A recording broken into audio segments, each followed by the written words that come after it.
Hi, hello, good evening, everyone. How are we today? I trust our day went well.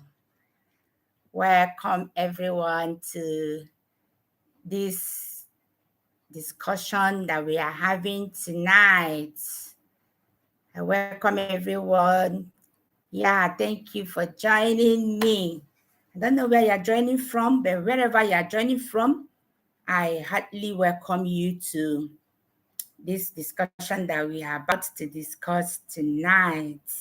So, the broadcast is coming to you from my academy, Start Your Marriage Right Academy.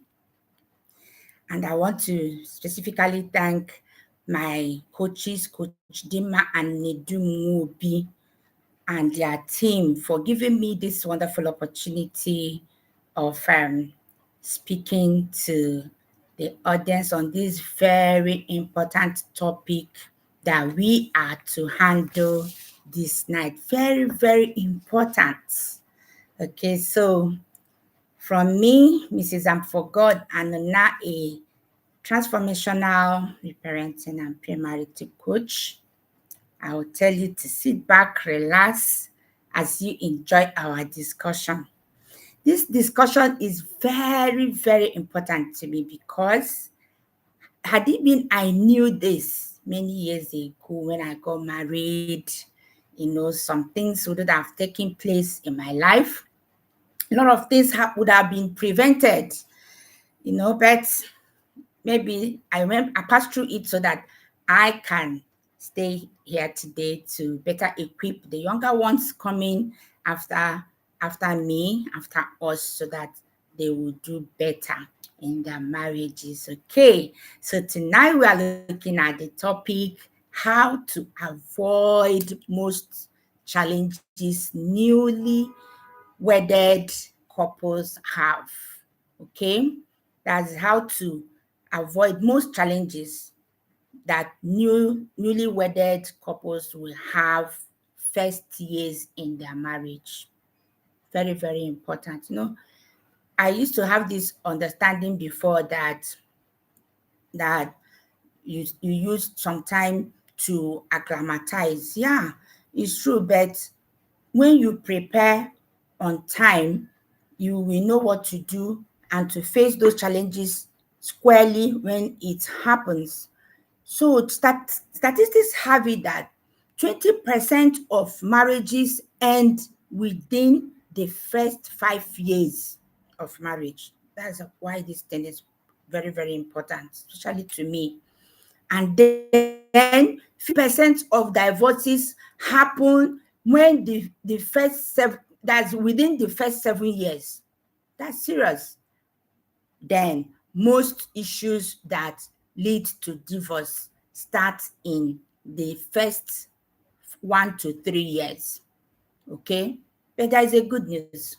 And what is this good news? That most of these challenges they are predictable, and because they are predictable, they can be avoided with the right preparation. And that is why we are here tonight to talk about some of these challenges, and then we also look at how we can find solution to prevent them. So this night we are starting with at least 9 notable challenges that newlyweds usually have in the um, first years of their marriage. Okay, so number one of this challenge is unrealistic expectations. Unrealistic expectations. Here, the couples are believing that marriage will be like their dating periods. That dating periods where you have spark, everything is darling, darling, everything is honey, honey, is sweeting you, you dance, you do this. So most people have this unrealistic expectation that that's how marriage is and that's how it's going to be. But it's not true, because even during sexual intercourse, climax does not last forever. It just lasts within those few minutes, and you come down and face reality and face life, and life continues.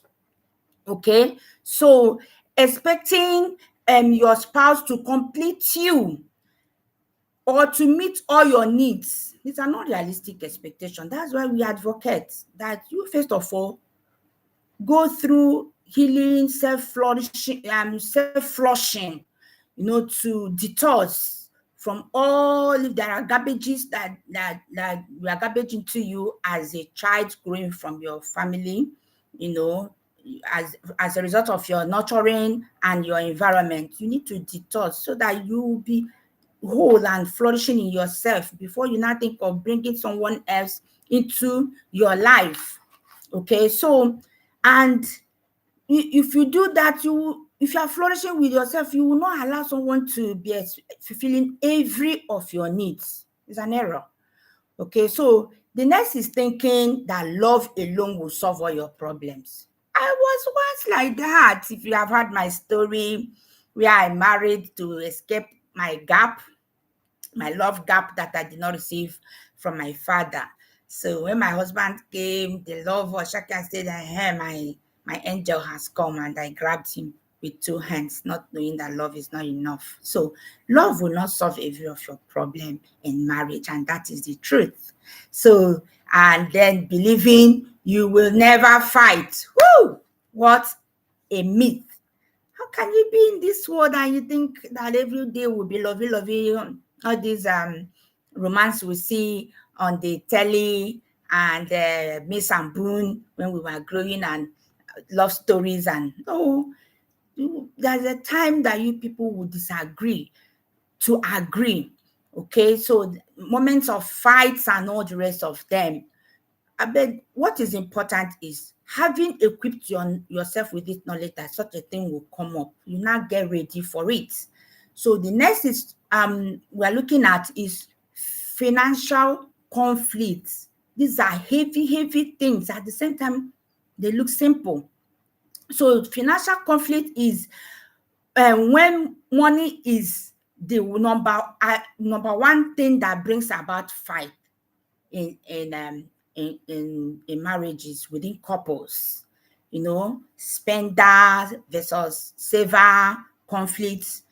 The person, some people believe in budgeting, managing resources, and all the rest of them. The other one is a freelancer, free spender, can spend, especially we women, most of the times, if we are not trained, we would like to be spending. You don't know how to budget, you don't know how to save. So it brings problem, so you two people have to come and agree. So hidden debts. How will you be hiding debt from your spouse? And the other excuse me, another different money issues or values that people have from their home before coming into marriage. So how will you hide debts from your husband? The Bible said that two of you now that are married, you are one. It's not expected, and not only that you're one, he said, you shall be naked and you shall not be ashamed.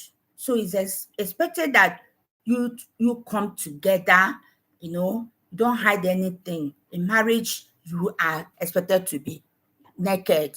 So, and then another one under finance is who controls money.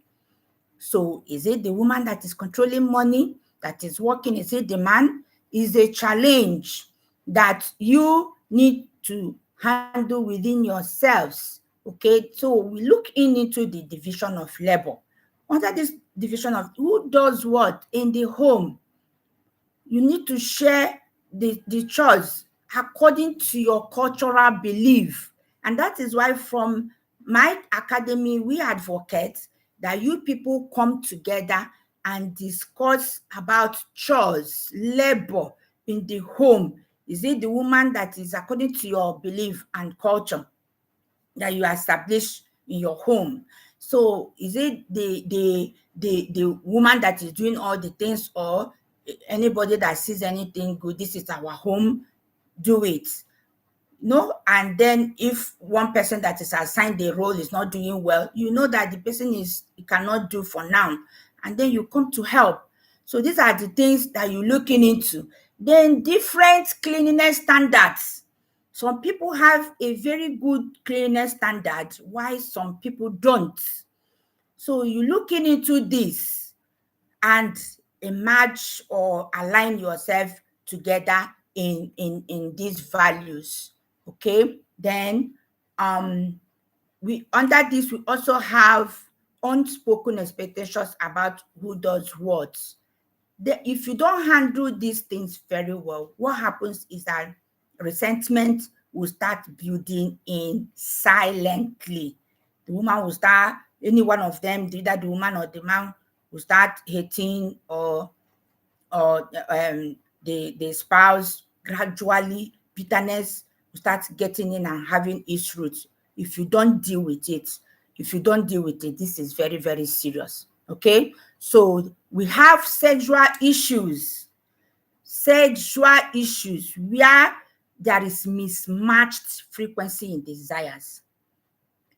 The one person's libido could be higher than the other one, and you people don't match it up together to say, okay, since your desire is higher, then how do we go about it? So you need to talk about everything. And at the same time, you need to know your different preferences or your comfort levels. How do we go about this sexual needs of mine so that I'll be fine, you'll be fine? And when one partner, because marriage is a teamwork, you should know it within you that when one partner is not feeling good, the other one is not feeling good. So that's why you come together as a team. Because in football, no one plays to win. It's a win-win. If anybody gives goal, it's the team that gave the goal, and it is the team that is leading. They rejoice together, they embrace each other together, and all the rest of them. So you need to be comfortable with yourselves to talk about things. If one is stressed, you don't allow stress to kill your intimacy. Find a way around making sure that you fix yourselves together so that you still flourish with your intimacy. That's why it is very important that you build structure in your wedding or in your marriage as you are dating during courtship. So poor communication about sex is a problem. You are the way that you like to your partner to handle you, you can't say it. Because some people, it's because of background. Can't tell, touch me here, do it this way, and all the rest of them. See, you need to be open. Talk it as it is. If something is hindering you from not talking and expressing yourself, deal with it. And that's why we advocate. You need to heal. You need to start flourishing and be on your authentic self before you now, so that you be aware of yourself before you now going into marriage. So another area that we are looking at is the in-law problems. Not only in-laws, outsiders. In our system, we call it there's something we call it people coming in from outside into your marriage. So, and because as a result, you need to and this kind of problems or challenges arises because of lack of boundaries with families. You need to build boundaries. You are coming in to establish a nation, which is a family. You need to set up vision, and you need to set up which will be guiding and directing you people in this new nation that you have set up. So in that is where you discuss boundaries, holiday conflicts. Some people, when you are aware that you want to go on holiday, some people will say, I want to go to abroad. Some people will say, I want to be in Nigeria. And before you know it is a problem. So, and it shouldn't be. That's why you need to have a way around it. Talk about everything. Don't keep quiet. And then the next we're looking into, and another in-law problem is when one spouse is still prioritizing the parent above the partner. Is an error that I have seen. Once you are married, you are separated from your home. The Bible said the two shall cling together. You cling. The most important is that your partner, not even the children that will come after. So you cling together, and so that as to make something very wonderful out of your union. Okay, so and as you do that, you do not expect to still have your parents' needs above your partner. They should be the most important to you, and every other person follows. So when this happens, another under it is unsolicited advice and interference. Who and who should be coming into your marriage to speak? Once you have set a system, a structure in your family, in your marriage, you will know who to come and speak, and you will hear there is something that is going on in social media that we are hearing. Some people will say is the woman that is supposed to be bringing out money. This one say it's because he has money, it's the man. No. Once you build your structure, any structure that you build for your family is what stands for your family, and then you close door against any other person. It's only with your permission that you should open the door for any interference from any person, or even advice from anybody that should advise you, because you have a vision of where your marriage is going. So the next we are looking at is communication breakdown. Communication breakdown is caused by poor conflict resolution skills. This is a skill that most of us that came from homes we are not equipped, some certain homes we are not equipped with. And if you don't have it, go and register for communication classes online, physically, read books, and know and be aware of communication styles. And then from there, you now know the one that should resonate between you and your spouse, so that you know how to talk. How will I talk to my husband?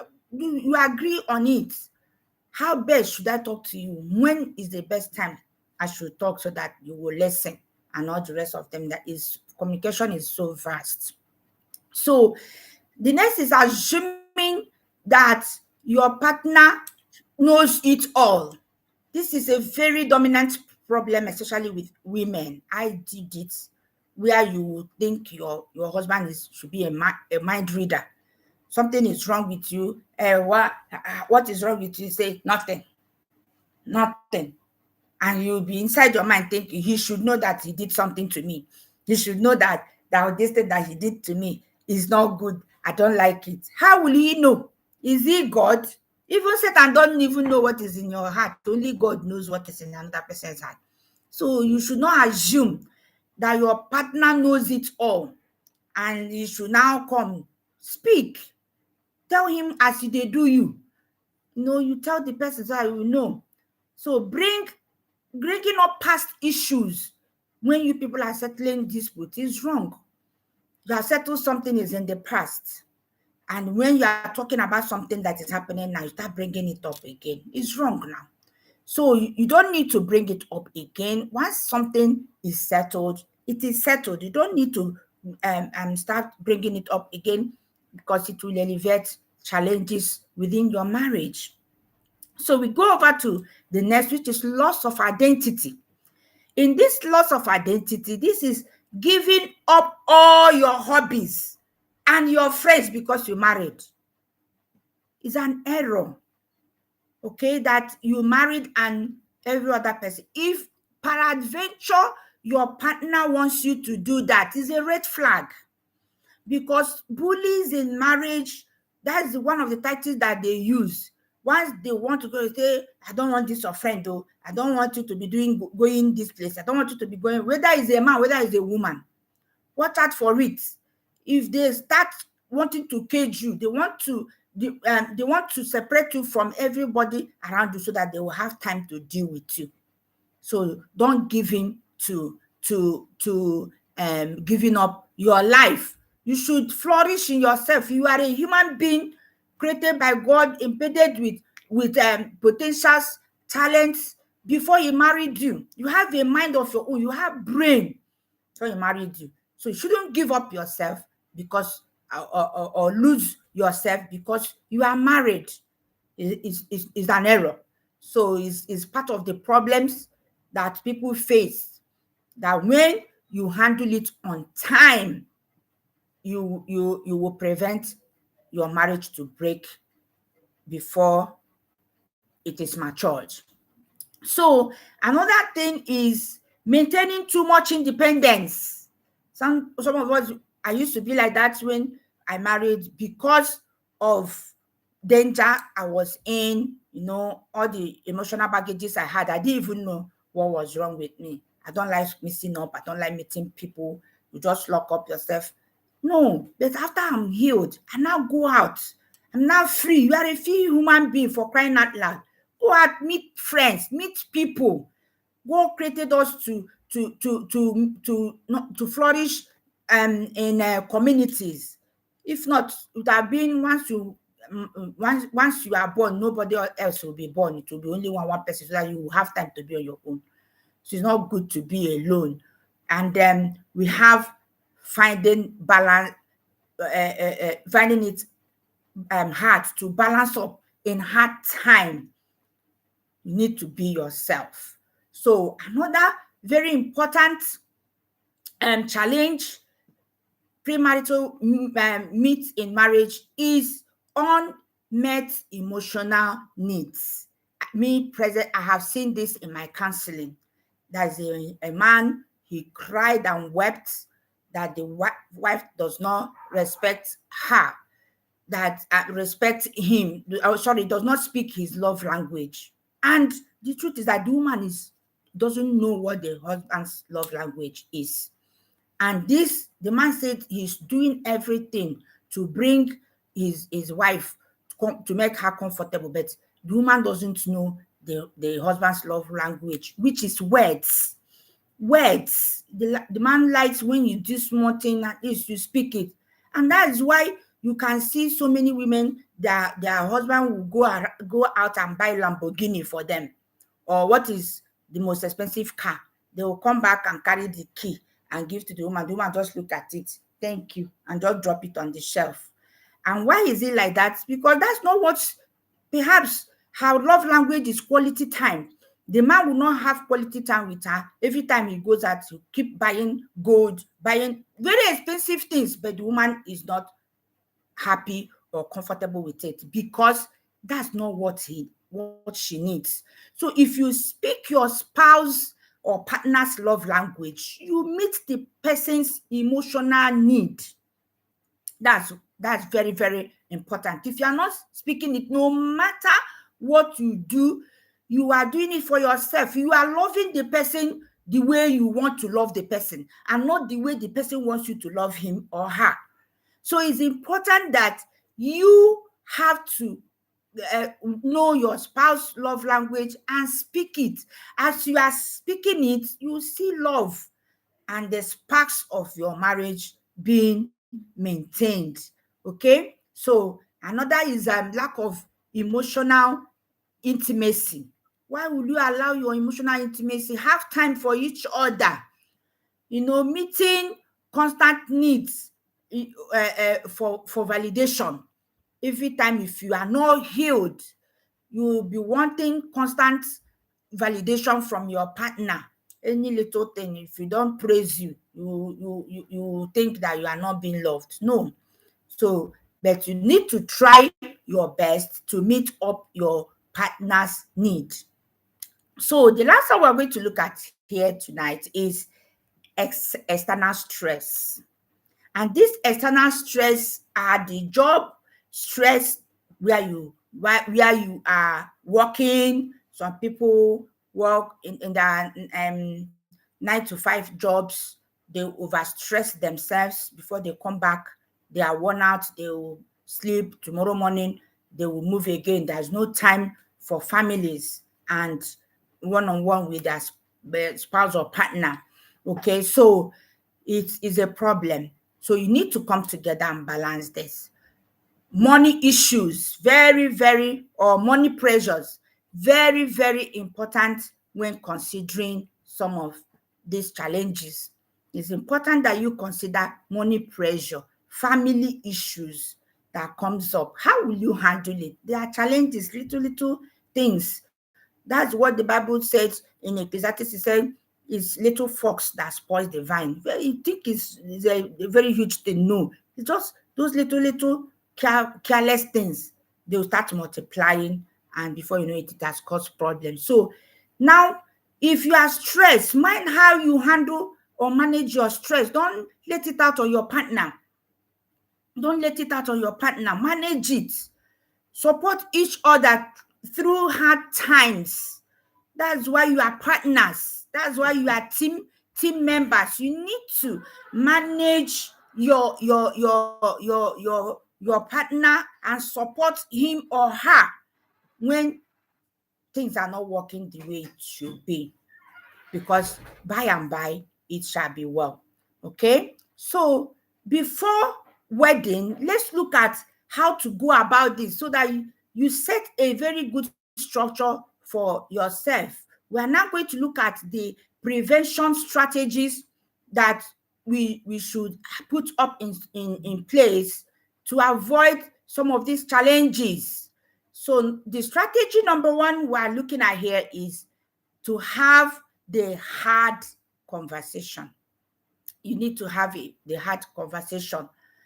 And these conversations are must discussed. You must discuss it in marriage during courtship. In fact, that after, from what we discussed last week, after the chemistry has attracted your partner, the next one is the foundation, which is the compatibility, to lay the foundation, the structure, as if you are going to build a story building, the structure of that your home. You need to build it, okay? And then building it, you need some of these questions. You need to ask yourselves and answer these questions. Is part of the process of building your foundational, your marital foundation.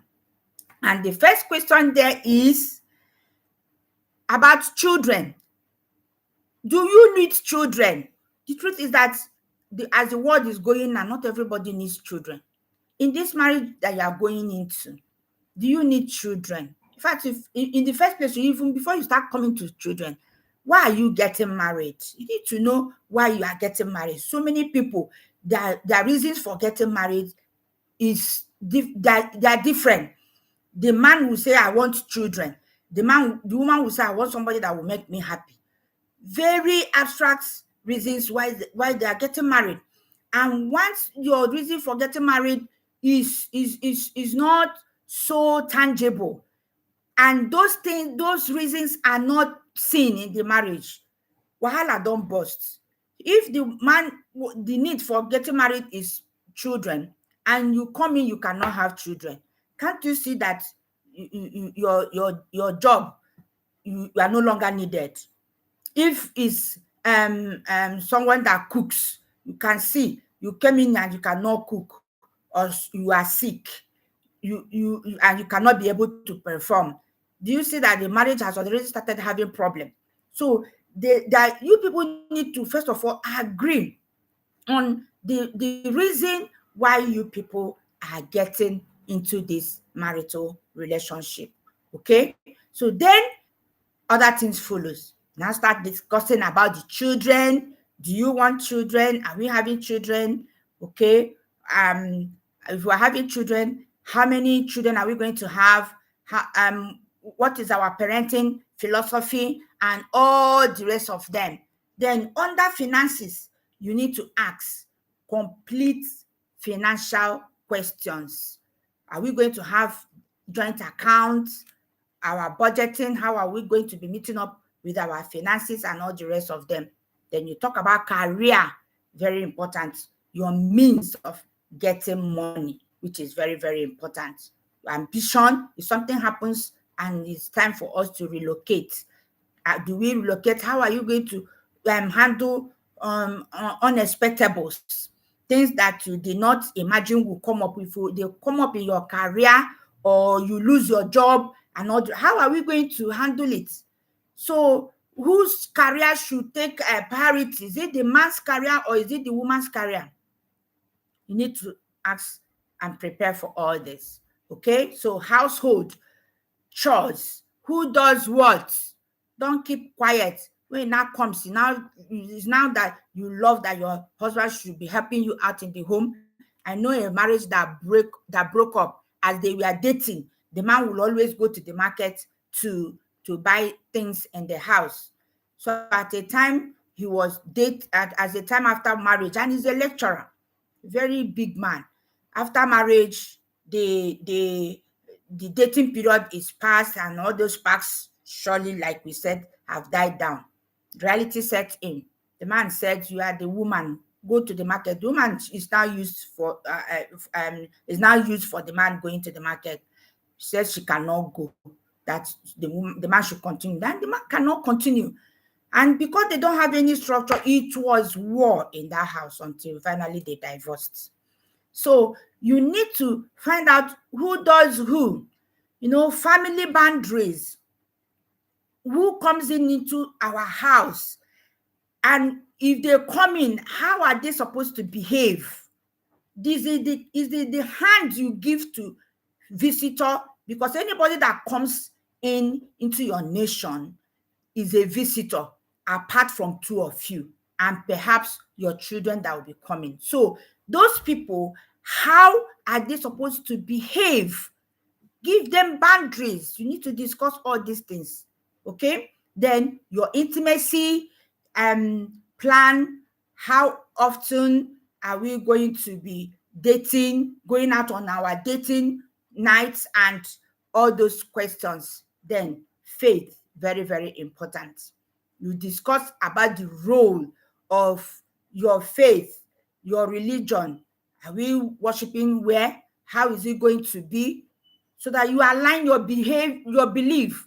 You can be in the same church or religion with someone, but you don't have the same belief. So you need to make sure that your beliefs align together. And when your beliefs align, it will be a better thing for you. You will use it to raise your children in. You ask yourself, which faith? I know one of my friends, they are having different, they attend different religious denominations, but they agreed. This one say, be going here and I'll be going. That was the agreement, and it was working for them. It worked for them, so there was no problem whatsoever. When this one is having activity, he will invite, this one will go, and it was working for them. So you need to know what works for you, not what people say. Okay, so conflict, how do we manage our fight so that it will be fair and serve us, and not to scatter us or to allow people to invade us and scatter our marriage for us?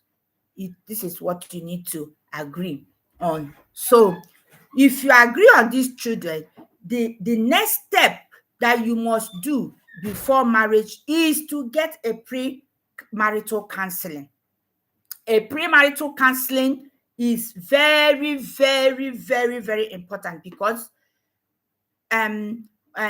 why it is so is because research shows that 30%, there is 30% higher success of marriage among couples who went through premaritals, solid conk premaritals. Okay, so it is there you will identify issues, as we are saying it, before they come up. Is when you face issues and challenges unprepared, you don't even know, and it comes to you, it shatters you. Even the Bible said it. The Bible said, if you fail in the days of your adversity, your strength is small. If you don't know, if you don't have knowledge, you don't know anything about premarital, about marriage, and that, or a certain thing that is happening in your home, and nobody is there to help you or direct you, you will surely make mistake. So premarital with a choice counselor will go a long way in helping you. Okay, And it also teach you communication and conflict resolution skills. That is what premarital will do for you. It will help you so much. Okay, so then you have to also set realistic expectations, just from what we said before. Set realistic expectations. Accept these truths. One, that marriage requires daily effort. In marriage is not Miss and Boon's romance. It requires you every day. You must wake up, just like you wake up and know that you will eat. Wake up to know that you must work and fight for your marriage. It requires work. As you are dressing the bed, as you are cooking food, as you are sweeping, tidying up your environment, going to work, handle your career. Make sure you have a schedule for your marriage, where you put it. So when we don't do that, is a problem. Then chemistry. Know it is a truth that chemistry will fade. Chemistry will not last till eternity. It will fade though. I repeat, it will fade. So your spouse is imperfect, and your imperfect spouse will not meet every of your needs. Know it. Your spouse is imperfect. Nobody except the Bible told us the Lord Jesus is perfect. No other person in this world is perfect. So you should expect some level of, don't assume that your husband or your wife is super duper and that there's no mistake, is infallible. It's not true. You can make mistakes, okay? So now, normalize it that conflict is normal. Conflict is normal, even within siblings, even within twins or whatever. So all couples fight, both those ones you may think that you are looking at, they have their times. Those of them that are vulnerable will tell you that they have their times to they disagree, but they have a way around it. That's why you need to learn communication. Okay, so they have a way of going about it so that they will just disagree to agree, and nobody knows. I know of a couple, before they will have their fights, they will go and book hotel somewhere and then invite themselves. This one will say, I've paid for hotel, meet me so and so place. They will come there, they will shout, scatter, do everything, and do everything that they want to do to each other and come back.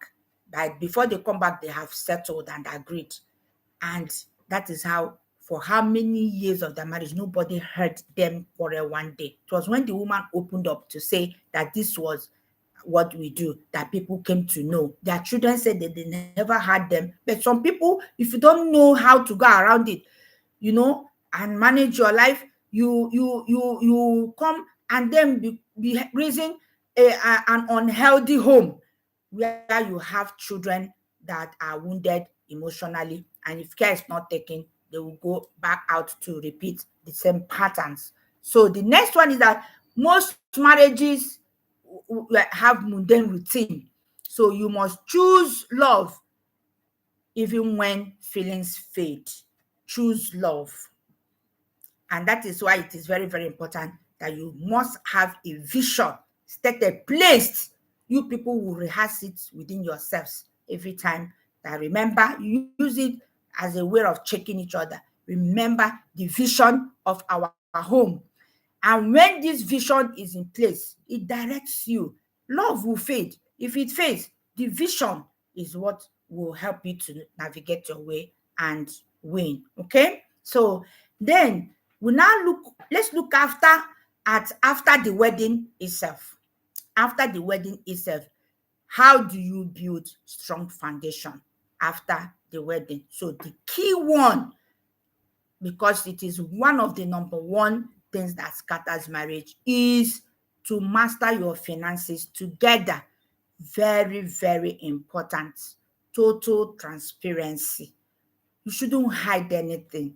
If you can be naked and have sex and all the things that you will do together, likewise, be naked. You shouldn't even if you can't trust your partner, why did you go into marriage with him or her? So as you can be naked to have sex, be naked that way with your finances.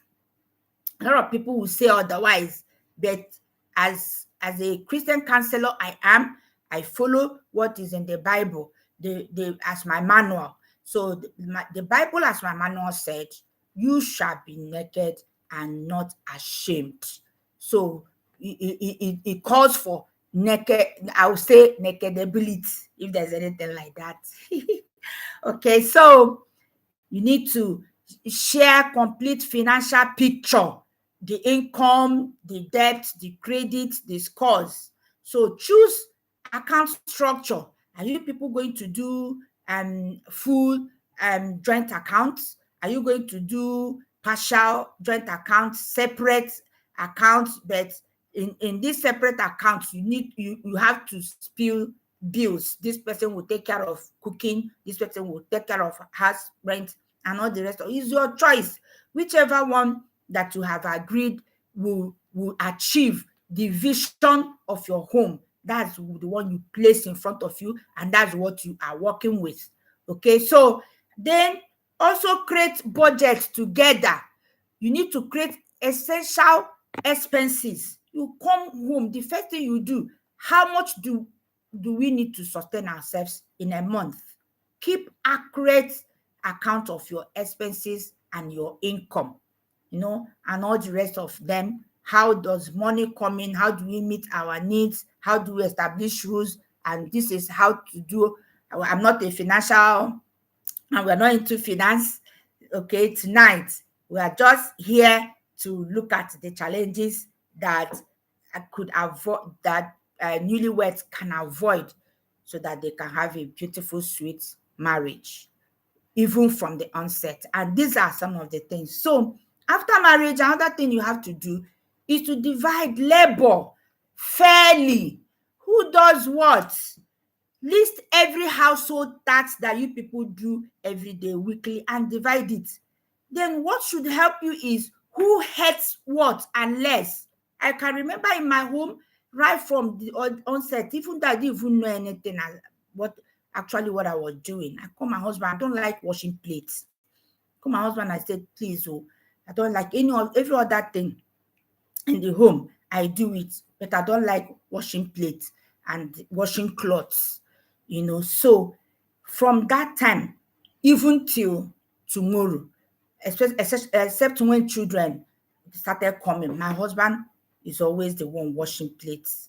Okay, so and that's what we do for ourselves. During washing clothes, it's either he comes, we wash it together, but I can do every other thing. I do everything. You have to agree what is the thing that is working for your home.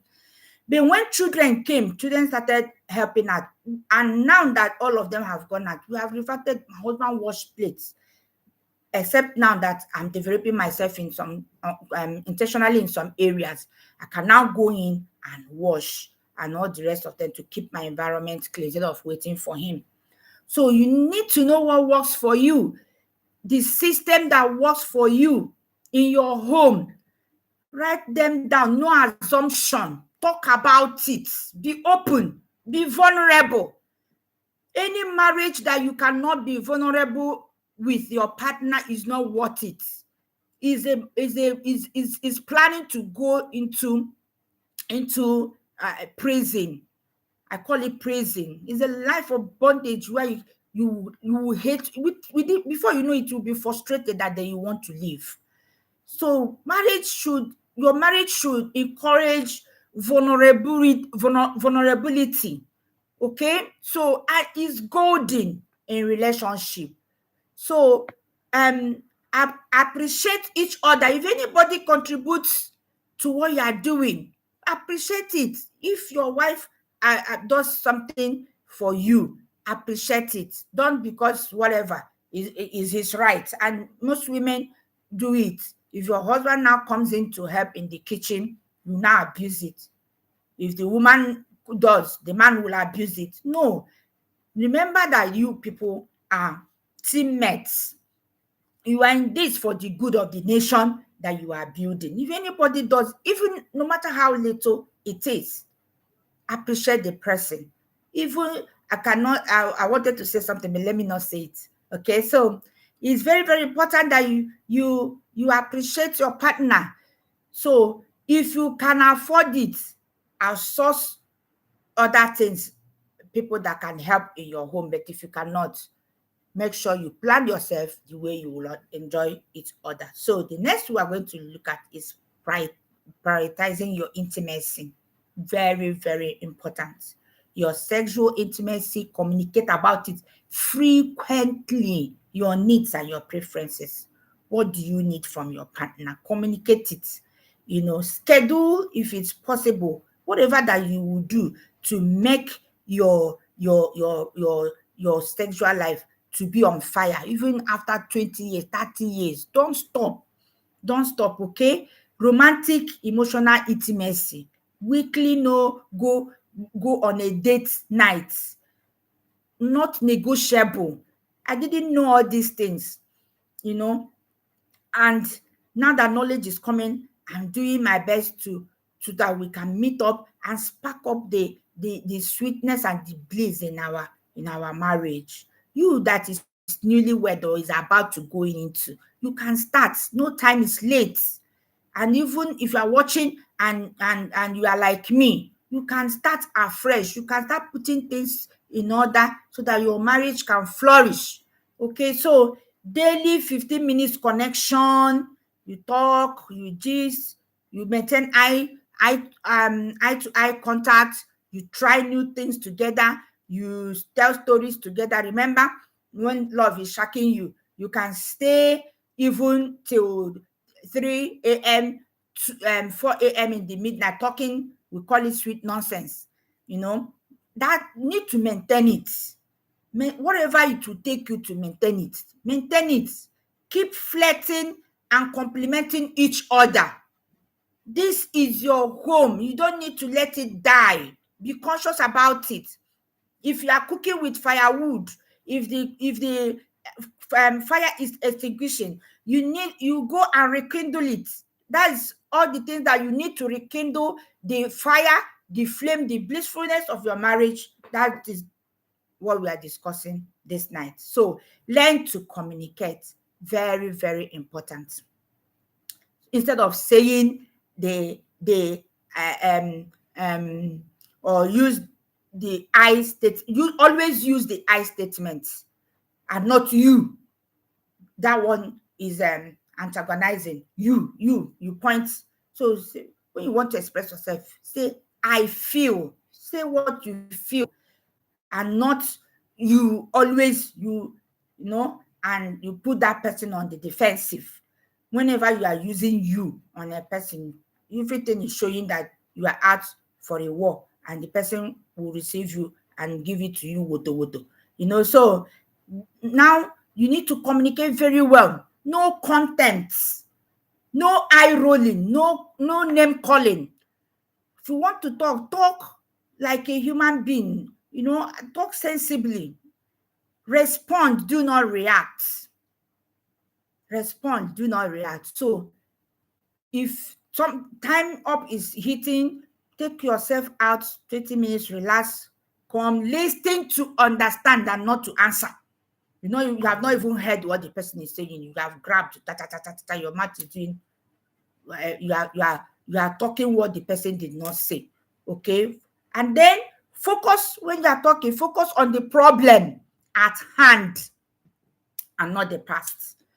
So stay on the current issue. Repair after conflict. You can take a decision within yourself. That it was one of my girlfriends that told me that when we were dating, I was dating my husband. He said, make sure that every day you people quarrel, that you make up within yourself before the next morning. So meanwhile, this is your marriage. Take a decision that, guys, see, in this marriage, na me and you, we dey here, nobody is going anywhere. Okay, so once you take that decision, you bind by it and do everything, humanly speaking, for you to keep it. And these are the things you do. So Don't bring up the past. Bury it is in the past. So if you have any conflict, apologize, forgive, forget, leave it. That is in the past. Focus the now and the future. Reconnect, so that the enemy, the devil, will not come and sow rot. And it comes in silently. You will not even imagine it. Strife will start coming in silently, just small. Before you know it, you people, the thing that started like this will start disintegrating until the gap will be too much. It can no longer contain you, and anybody can now pass, and that's divorce. Okay, so now also what you also do, set boundaries for your in-laws. We have said this. And then maintain individual identity. Maintain your identity. Balance your we and not me. As far as your marriage is concerned, it is we, not me. I. Trash that word, me. If it is you, don't go into marriage. Two of you now are one. It is we, my husband and I, my wife and I. Okay? So, and then as you are balancing your identity, maintain your hobbies, maintain your friendships, schedule your personal time. Have a time for yourself. Oh, any spouse that wants to choke you, women heal, men heal. Don't allow your spouse to choke you. If you have your own time, let him have his own time, so that you refreshing and come up.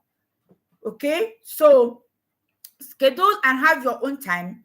Have your own individual goals and interests. Don't lose you because you got married. Very, very important. Have your time for yourself, but also don't live like roommates. Don't say because she said this. Don't ever live like roommates. All these things is to be wise to know when you are exceeding boundaries. Bible says do everything in moderation. So balance individual identity with couple connection. That's the right thing. Balance your individual identity, then you come back with and unite with your couple connection. Okay? So then, as we have said, learn each other's love language. Make sure you know it very well. That we have different kind of love languages. We have words of affirmation. We have quality time, gifts, receiving gifts or giving gifts, acts of service, and then we have physical touch. These are love needs. And perhaps your own is not here. Find it. Find your partner's love language. Why this matters is because if you don't show your partner love the way he or she wants it, the person will be feeling that you don't love him or her. So to avoid this, you need to speak it. So both of you should do everything that you know to do and build your love languages together and work towards it. So this is all we have to speak tonight concerning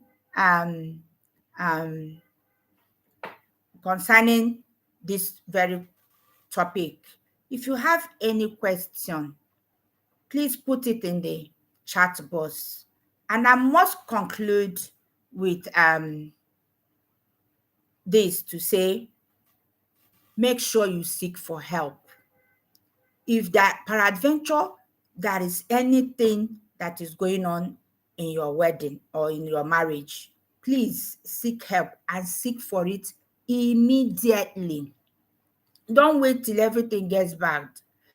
That's why in most churches, before you wed, they will ask you to bring a sponsor, somebody that will birth you in marriage. So these are people that you should trust. Don't do life alone. You don't know it alone. You don't know it all. You are just even starting. So find someone that you can trust.